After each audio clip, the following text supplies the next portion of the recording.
श्रावणी पूर्णिमा। पांच भौतिक उपादान से बना इस जड़ जगत की जिस तरह उपेक्षा नहीं की जा सकती, ठीक उसी तरह मनुष्य का मन जो चैत्तिक धातु से बना है, उसकी भी उपेक्षा नहीं की जा सकती। घर्षण, प्रतिघर्षण और जड़ जगत से ही मन का उद्भव होता है। पुनः घर्षण प्रतिघर्षण से, मानसिक अनुशीलन से मन से ही आत्मा की विस्तृति घटती है। इसी से मानसिक अनुशीलन की भी उपेक्षा की नहीं जा सकती। और मानसिक अनुशीलन के बाद जब मनुष्य की सत्ता अधिकतर आत्मिक स्तर में उन्नीत होती रहती है, तब स्वाभाविक नियम से ही वह परम पुरुष के साथ मिल जाना चाहती है, उसमें लय हो जाना चाहती है, क्षुद्रत्व को बृहत्व में पर्यवसित करना चाहती है।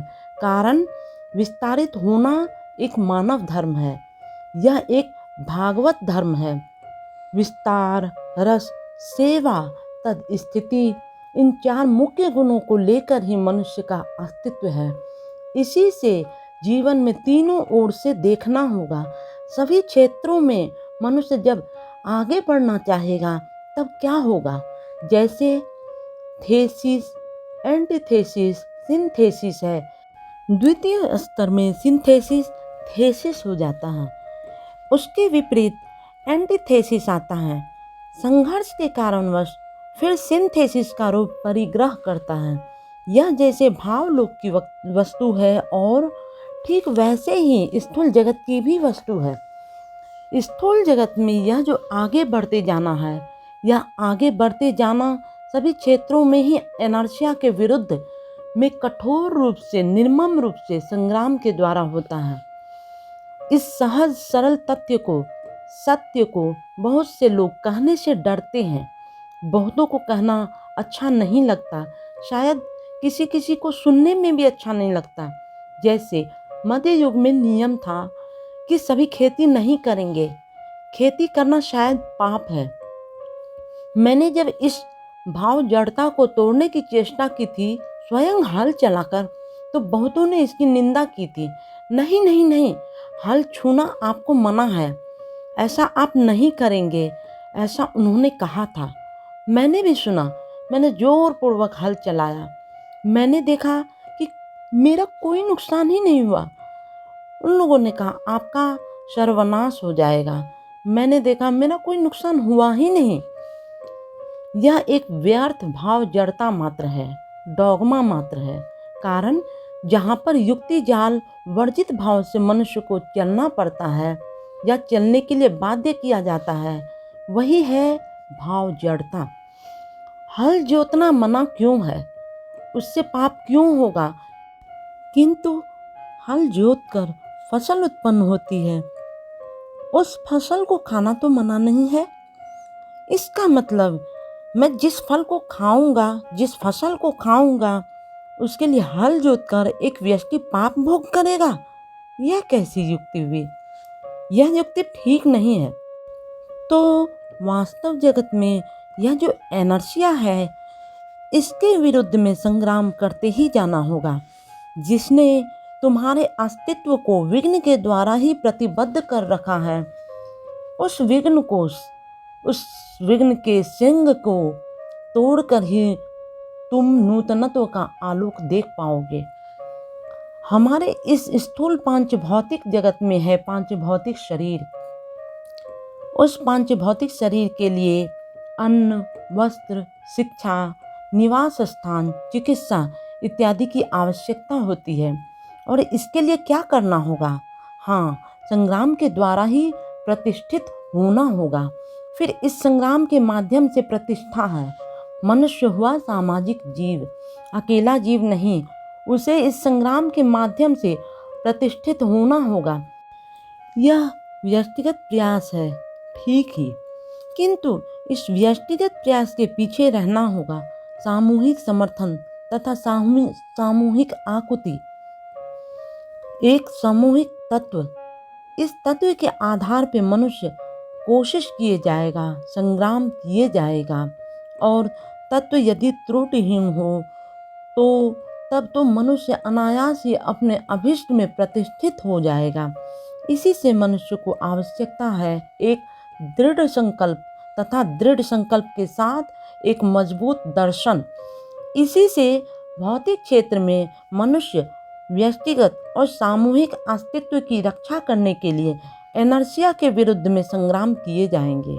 यह जो एनर्सिया है, जिसे साइकिक वर्ल्ड में मैं कहता हूँ डॉगमा, वह अपनी पूर्ण शक्ति से तुम्हारे इस पदक्षेप को रोकने के लिए चेष्टाशील होगा। उसका ऐसा करना ही स्वाभाविक है। अतएव इसे देखकर घबराने से होगा नहीं, रुक जाने से नहीं चलेगा।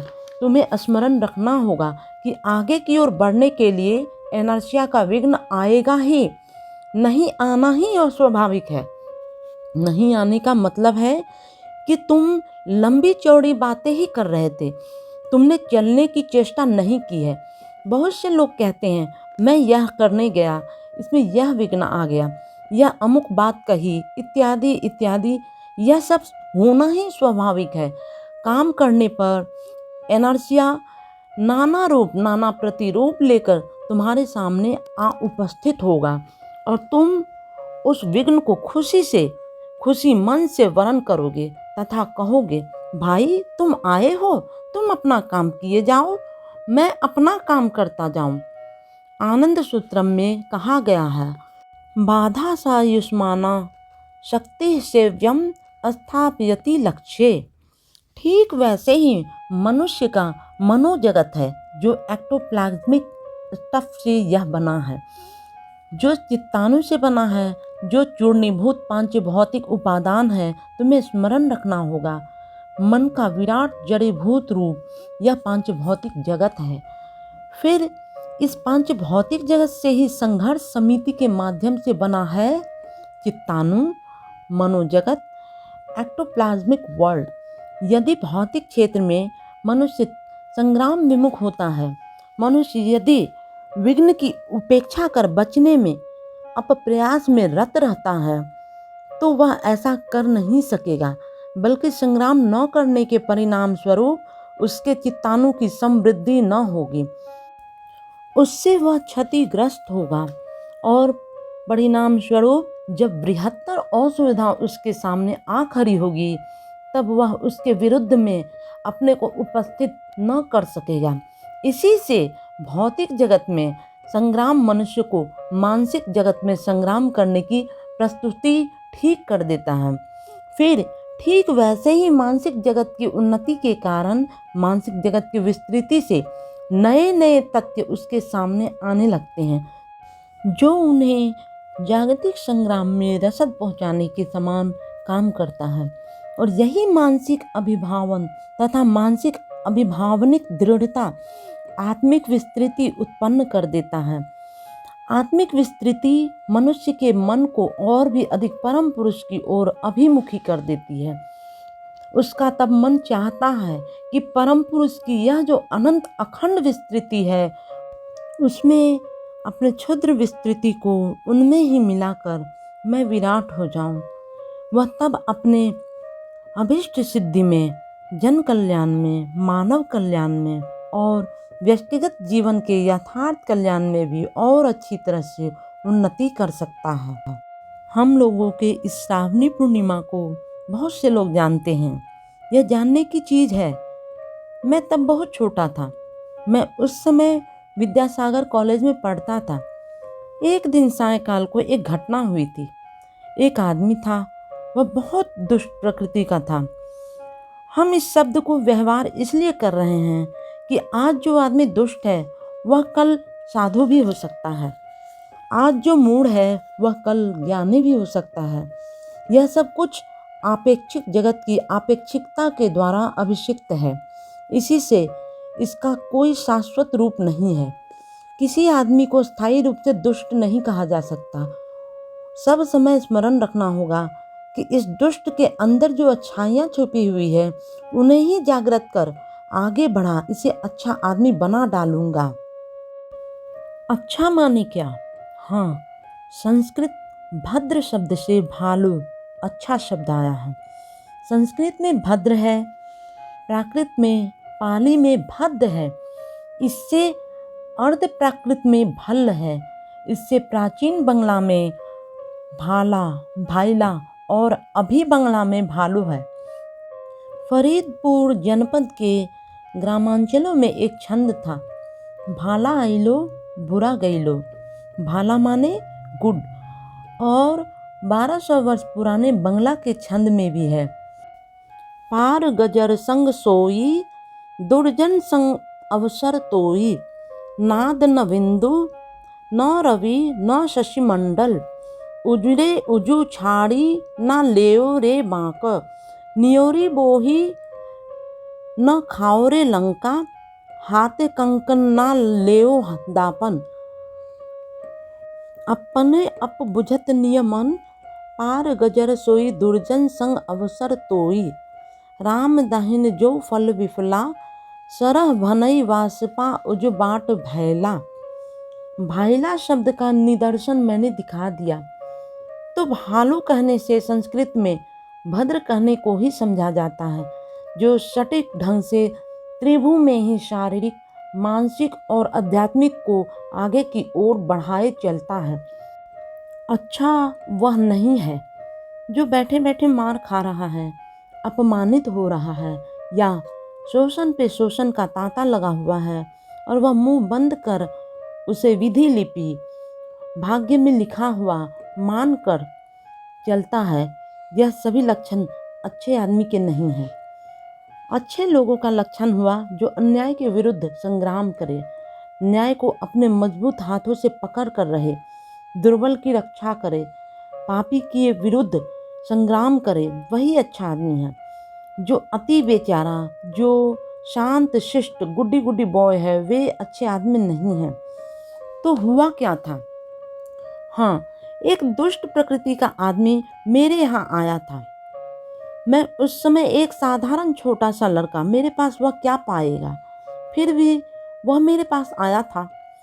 मैंने मानव मन का जो स्वाभाविक साइकोलॉजी है उसी के अनुसार उससे पूछा था, क्या चाहते हो, क्यों इस रास्ते पे उतरे हो, इत्यादि।